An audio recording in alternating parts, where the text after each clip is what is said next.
L'histoire bien remplie de Françoise Hardy est marquée par de nombreuses maisons. La chanteuse a multiplié les déménagements de demeure en demeure, de Paris à la Corse.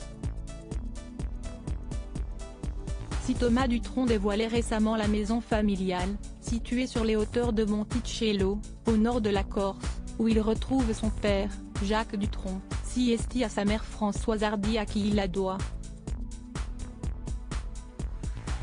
La célèbre chanteuse a fait construire cette demeure en 1966, dont l'intérieur est somptueux.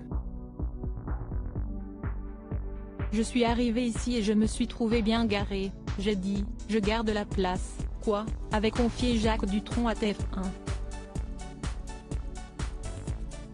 Comme on dit, j'aime bien être seule avec un S. Depuis, leur fils est très attaché à cette propriété et à la terre sur laquelle elle est construite. Et la maison de Calvi de Françoise Hardy est loin d'être la seule. En effet, l'interprète de l'amour fou possède de nombreuses maisons, passées en revue par nos confrères de A2 Magazine. De Paris à Calvi, ces maisons retracent la vie bien remplie de Françoise Hardy.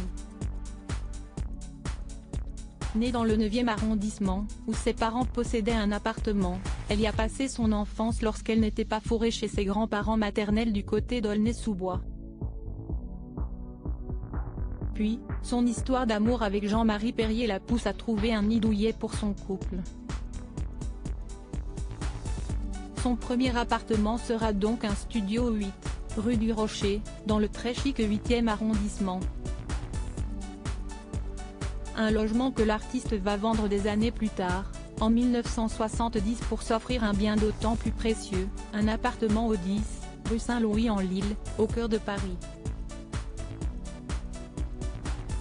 Si est-il là où va naître Thomas Dutronc, fruit de ses amours avec l'interprète de Et moi, et moi, et moi. Mais après la naissance de leur fils, le couple emménage ensemble, en 1974.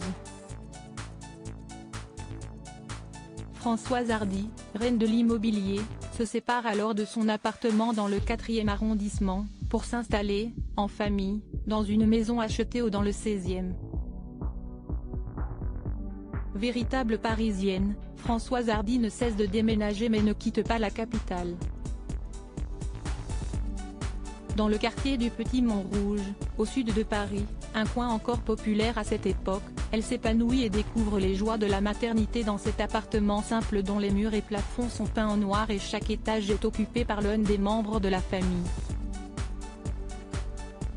Puis, elle rejoindra ensuite le 16e arrondissement de Paris dans un duplex moderne. Là encore, le couple a des habitudes bien à lui puisque Françoise Hardy vit à l'étage quand son compagnon vit au rez-de-chaussée.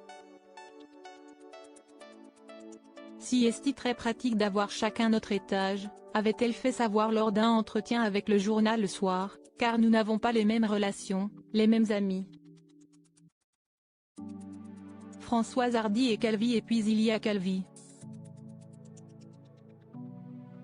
En effet, depuis 1965, elle adore se trouver refuge en Corse. Françoise Hardy y a même acheté un terrain et fait construire en 1966 une maison sur les hauteurs de Monticello, un petit village du nord de l'île de Beauté. Une superbe propriété familiale qui a vu défiler les amis du couple. Et Jean-Marie Perrier n'y serait pas pour rien. Comme le photographe l'a confié à Gala, si est-il quand même moi qui ai fait construire la maison à Monticello pour Françoise, qui gagnait à l'époque beaucoup d'argent. Et pourtant, je n'y ai jamais habité avec elle, mais j'ai passé 40 ans à rendre visite à Jacques dans cette maison. Quant à Françoise Hardy, si elle voue un véritable amour à la Corse, elle ne supporte en revanche pas voyager et dit ne pouvoir vivre qu'à Paris. Si est-il donc Thomas Dutronc qui profite des lieux